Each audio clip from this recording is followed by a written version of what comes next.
선수를 꽂아놓고 있는 남자를 가립니다.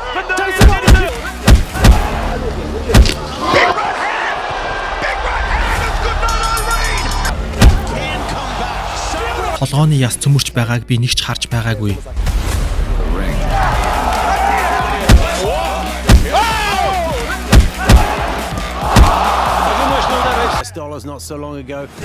Эвгүй төгсөв гэсэн мэтлэг асар хурдан хугацаанд дайжгүй өндөр хандлт авав. Үзэгчдээс 2 дахь цувралыг хийгэж гэсэн хүсэлт утсанд ч ирлээ, зүүдэнд ч ирлээ. Ингээд яах чаргагүй дараагийн цувралыг танилцуулахар шийдэж нэгэнтээ бэлэн болов. Ямар гээжийн сүнс дуудсан аимшигтай цуврал вэ гэхээр Монгол гангстеруудыг басаж байгаа тэдний гарт амь насаа алдах төгсөн гадаа залуусын тухай. ОКММ холимог тулгааны сууг нэгэнтээ игчийг авсан бууж өг. За маазрах яг уу ингээд дараагийн бичлэгтээ шууд орцгоё.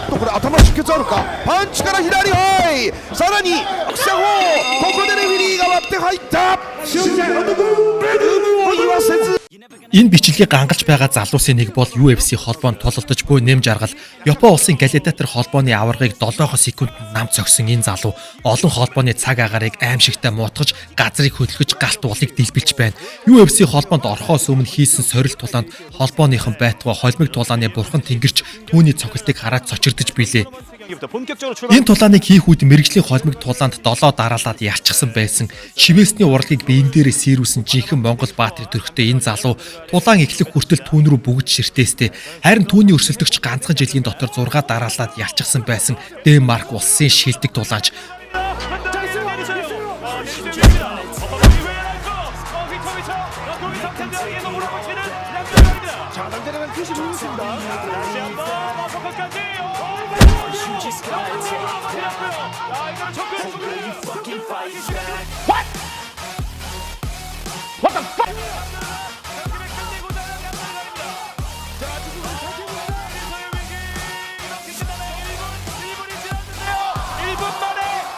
Өрсөлдөгчтэй амьсгалагч боломж өгөөгүй дуусгасан энэ тулаан шинжээчдийн байтугай гандан дээр будаа идэж байсан тактануудын биен дээр хөт хүртэл бүгд боссон гэдэгт маргах юм алга. Үннийг хэлэхэд ийм ганган угсраа оновчтой бас хүчтэй цохилтыг үнэхээр олон цаг гаргаж олон талаас нь зураг авалт хийсэн зодоотой кинон дээрээс л харж байлаа. Тэгвэл Монгол залуу нэм жаргал кино шиг зодооныг UFC дэвжэн дээр киноноос нь ч хав илүү гүйцэтгэж MMA хорхоотнуудын хүсэл тачаалыг хооллож бүгдийг нь бүтэн нойртой хонуулсан юм. 경우에는 그래플링 베이스, 유도 베이스의 선수거든요. 네. 그럼 아무래도 타격가를 상대할 때 그래플링 위주의 경기 운영을 할 수밖에 없는데 지금 보세요. 공격적인 타격을 통해서 넉다운을 뺏었고 서브미싱을 피니시를 만들어냈죠. 자, 태국의 피터 데니소를 1라운드 1분 만에 꺾어버렸습니다. 자, 이미 펀치로 그로기 선수를 만들었고 냠자르가리 UFC 자, 이 원매치 2경기 승리를 포함해 Баруун солгоогүй гайтай хүнд цохилттой өрсөлдөгчийнхөө нүдэнд од харвууж чих шүүдтэл хүчтэй бас хурдтай гартаа шинж ягдаг. One FC холбооны хөнгөнжинд хэсэг хугацаанд галаар түргэж галав юглүүлээд өнгөрсөн. Үнэнийг хэлэхэд түүнтэй торонд орохоос босоо суурьтай хүмбүр имээдэг байж, тийм ээ, бодит байдал тийм л байсан.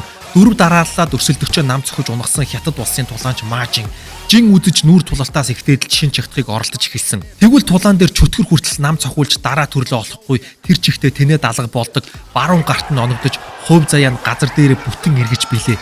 Бүх зүйл дууссан гэдгийг ч ойлгох сөхөөгүй амиа хамгаалахаар тэмцэлдээд үлдсэн байдаг.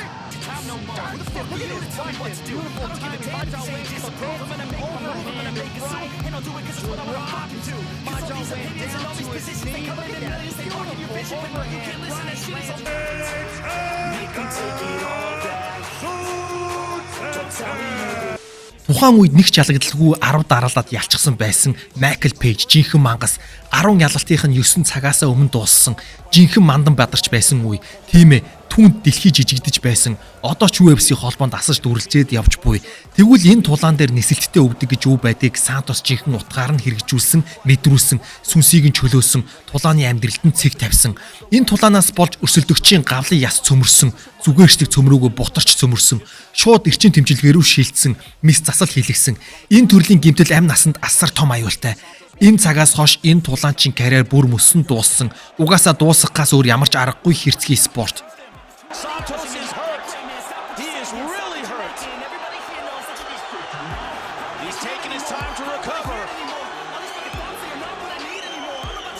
liver shot will come. If you can even stay in the fight. I mean, A, it's hard to keep your right hand up. B, it's very hard to move. C, it's hard to breathe. So just about everything you need in a fight, you lose off the liver shot. It can come back. Sandoff runs into the jump knee and it's over.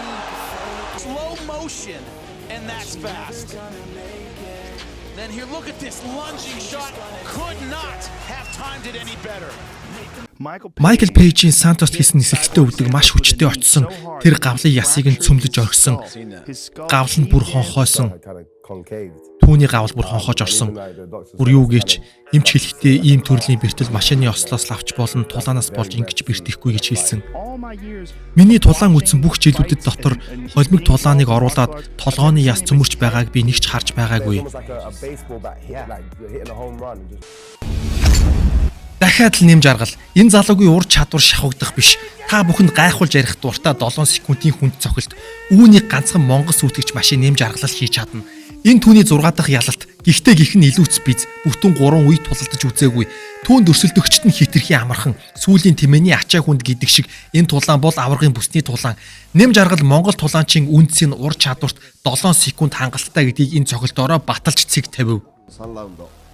さあこちらがすごいちゃんとすごいいや一瞬焦りますがいやこれほんまどこ読むのって思うぐらい、鍋は第3代グラジエーターフライ級王者2度目の防衛近い戦です。おーうわ左なんーいやー近かった距離が接近したその直いや後そうなっちゃいますよ近かったですよ距離があっという間は最短コースですね。いいやー多分俺今2秒ぐらいじゃないですか鎌谷さんがもう近いいや近いはそのい近いしか言うてへんやんねえ嘘7秒も経ってた警告だったかのようですね。いや今そのこと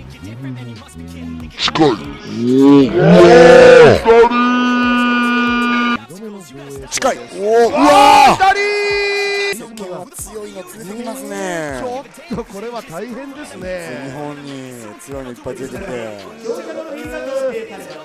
もうベルトが初来日したねただものですね。今ショックに場内包まれているそうですよね Үннийг хэлэхэд чинээтэй тулалдсан энэ залууд би одоо ч санаа зовдөг.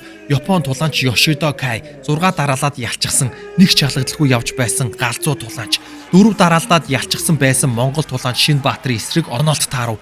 Хин илүү Yoндото бас бэлтгэл, амралт, сэтгэл зүй нэг шугамд давхцсан залуу энэ тулааныг авахаар энэ тэнцүү хоёр өрсөлдөгч хоорондоо таарав. Харин шивэсийг бие дээрээ урлаг болгосон Монгол залуугийн Бяртинхээ барилдааны ур чадвар ноён Yoshida-гийн хүлээлтээс хит давсан өндөр байв.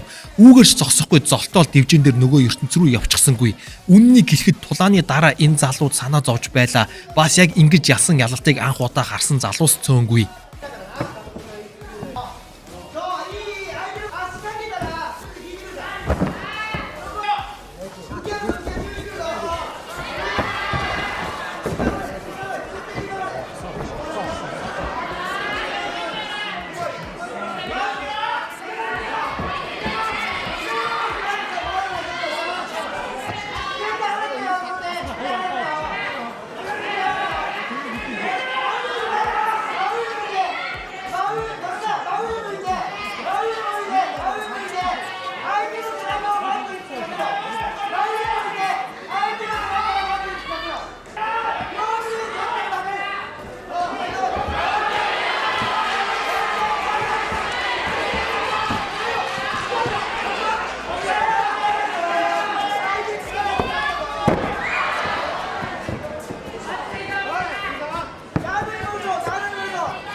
MJL гэж босго өндөртөө сүрлэг холбоо бий. Аргач үгүй биз ард нь Отхон Баатар, Шинэ Баатар, Намсраа нарыг задлагамжлах ах нар шигээ асаалттай танк шиг залуус дарааллаа хүлээгээд зогсож байгаа хойно.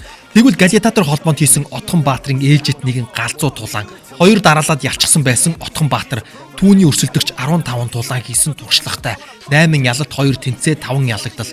Япон тулаанч Noriyashi Wadag ердөө эхний үүдэл арчиж хайсан тулаан болсон юм. に敗れて以来の一戦です。さあこの一戦5月と今回フライ級王座決定トーナメント決勝戦鍋 VS オトゴンバトル鍋選手怪我5回に1回出せればという強さなんていう言葉もありましたね。右ミドルキック左のフックで和田その後のパンチはスウェーバックです。ちょっとこれ頭出血あるかパンチから左はいさらに嵐のように鉄槌からバウンド和田必死に食らいついていく膝も一撃食らってしまったか和田厳しい中エルボー何かちょっとこう肉から骨から断ち切るような速攻速射砲ここでレフェリーが割って入ったこれ頭出血あるかパンチから左はい速射砲ここでレフェリーが59秒です Монгол тулааны спортын сүр хүчийг дэлхийд брэнд болгож чадсан хүмүүсийн нэг бол Наран Тунгалаг авраг. Түүний шавнар одоо дэлхийн том холбоодуудад нутаг усаа овг нэртэйгээ дуудуулаад жинхэнэ утгаар нь арслан ирвээс арсалтанд тулалдаж, барс ирвээс байлтанд тулалдаж, хийх дуртай ажлаа тултал нь хийгээд тулгуур багнуудыг гахуулж яваа. Тэгвэл Тунган авраг тулааны салбарт бөмбөг тесэлж авсан үедээ түүний хийж байсан хамгийн хурдан хүнд цохилт бол 1-р үеийн 44 секундэд Филиппин дайчин Эрик Келлиг нам цохиж унагсан байдаг. Look at that. Eric Kelly was about to throw the left and Jadamba just stepped. 40 years old, finishes this one in 44 seconds. За энэ удаагийн дугаар нэг иймэрхүү байлаа. Ер нь бол энэ сувг холимог тулааны чиглэлээр тасархай контентуудыг бэлтгэдэг. За ингээд та дугаараа үзэж дууссан бол мэдээж subscribe товчон дээрээ дараад Oki MMA галзуу сувгийг өөрийнхөө үздэг сувгийн жагсаалтанд нэмэх. За ингээд арай хитэрчлээ. Ингээд хэдүүлээ дараагийн галзуу бичлэг хүртэл түр баяртай. Бай.